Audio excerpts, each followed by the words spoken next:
بكتاب الله والسنن التي أتت عن رسول الله تنجو وتربح. E para është që gjuhën tonë me pastru nga fjalët që na dëmtojnë. Pse thash me pastru fillimisht e jo me mbush me fjalë? Për shkak se ka mundësi thu subhanallahi wa bihamdihi e se vapet I merr dikush tjetër. Kush I merr çaj që ke shpiv për te, çaj që e ke akuzu, çaj që ke bo gibet, atëherë ti jetu punu për dikën tjetër. Sa e sa namaz falës, namazet e tëne, nafilet e tëne, sa e sa agjërues, agjërimi e tëne, agjërimi I nafileve tëne, sa e sa lexues të Kuranit, leximi I gjuzave, është për dikën tjetër. Ai është veç urlidhse që po punon, tjetër kush ka më marrë probleme. Pse?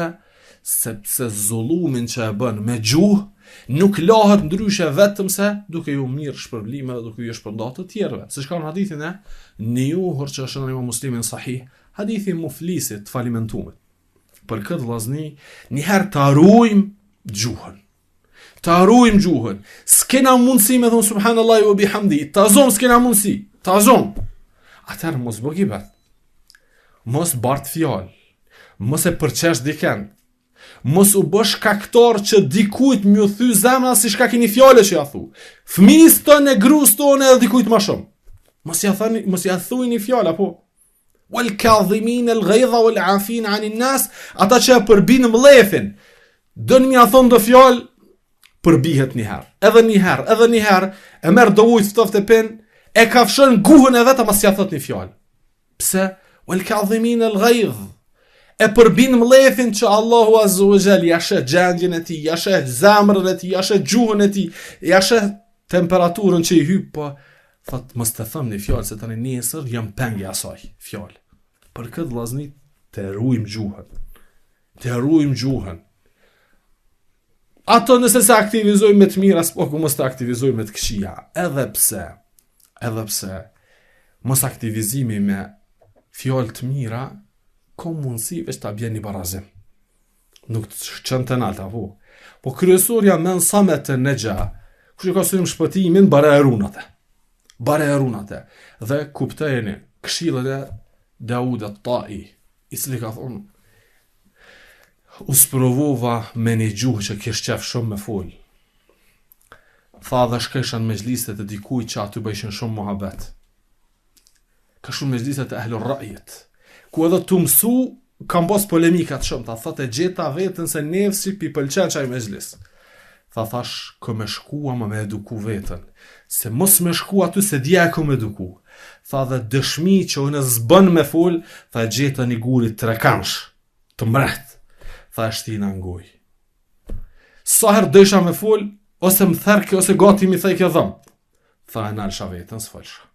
Një vjet kom shku çdo ditë në ders, e që dersi u kon debat dhe polemik, çashtu e ka pos formatin, tha deri sa edukova vetën mos me fol.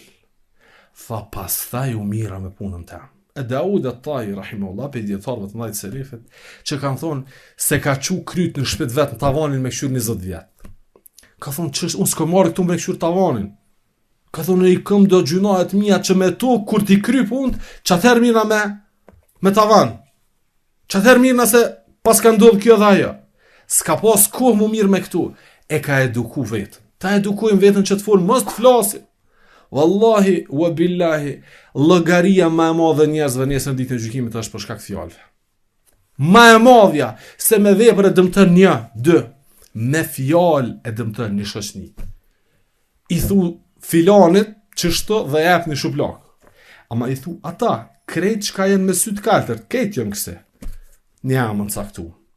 Krejt ata nesër ditën e gjykimit janë ghuramauk. Krejt ata marrin hak nesër ditën e gjykimit. Për këtë shkak krimi që bëhet me gjuhë, zullumi që bëhet me gjuhë, nuk bëhet as me gjymtyr. Pse? Pas kanë mundësi ata që I bëjnë Allah Azza wa Jall shirk dhe kufër, mi apru Allah Azza wa Jall një idhull si rival apo që marrojnë me durët e tëne, e që për rime I bën rivalitet Allah Azza wa Jall. Çka ka me bëj guri, një dru ka me gran. Ndërsa kur flet me gjuhë dhe pretendon se ky është si Allahu, hasha wa kella, dhe ka kompetenca kështu dhe ka kompetenca ashtu, krimi që ka bërë me gjuhë është më I madh se sa ai që bën me dorë diçka. Se ata krejt që e shohin shumë këka e madhështore, ama as livrit, s'fol, gure. Apo kupton? Për këtë shkak, me gjuhë krimi që buhet është me të vërtet krim. Dhe puna e mirë që buhet që deri atje që kënaqësia Allah Azza wa Jall mos mu largu kur prej teje. Te izolojmë, te bllokojmë gjuhën, vllazni. Hapi i parë, mos të flasim. O e ke ditë, se ke ditë, e ke pa, mos fol. Se nesër gjuha jote ka me qenë argument kundër teje. Mos fol. Nuk është as mshefja haku, te as urdhërim ndalim dhe o ti veç eduko vetën, 5 vjet, mos fol. Pse? Se ajo ka me të vysh tani për një udhëtim shumë ma gjatë që te ke nalë gjuhën tonë. Dikush, këtë së në nalë, ama bën punë të mira. Ka ardhë hadithin e Aishës radiallahu anha, i kanë thonë Aishës radiallahu anha disa sahabike. E kena një këshike filanën, shumë agjeruse është. Një ditë po agjeran. Rallë e prish. Qawame, të natën namaz është. Walakin të udhi gjirane, ma është pak gjuhën e ka të mbret. Që atë, ku e gjuhën një kohë, dikujt mi fol, ja thot dhe fjallë, bajage e rënën. Aisha radiallahu anha u fasionu me ibadetin e saj. Po që kjo i metë si një pikpytje, thëja Rasulullah. Po e përmenin një filane që është kështu dhe kështu dhe kështu. Ama veç pak me gjuhë, po i thumë bën tjertë. Pejgamberi sallallahu alaihi wasallam pa një pa dy. Tha hie finnar. Ajo është në zjarr. Pejgamberi alaihi wasallam nuk flet me hamendje. Flet me wahi. Tha hie finnar. Ajo është në zjarr. Pse? Sepse punë që është i bu janë për çatu tjerat. Ndërsa mos respektimi i sheriatit që kërkon prej teje rujtje gjuhës i mjafton asaj që me qu në zjarr xhenemit. Sepse puna që është e bosh për tjerë, ndërsa gjunahi i mos ndëgjimit sheriatit, mos ndëgjimit të urdhrit të Allahut Azza wa Jall për mos me bëu gibet, mos me bardh fjalë, mos me rëndu tjerë, është në gjunah dhe kjo që në zjarr xhenemit. Shumë e thjeshtë. Për këtë shkak pejgamberi sa më gjykoi hie finnar në zjarr është për shkak të saj.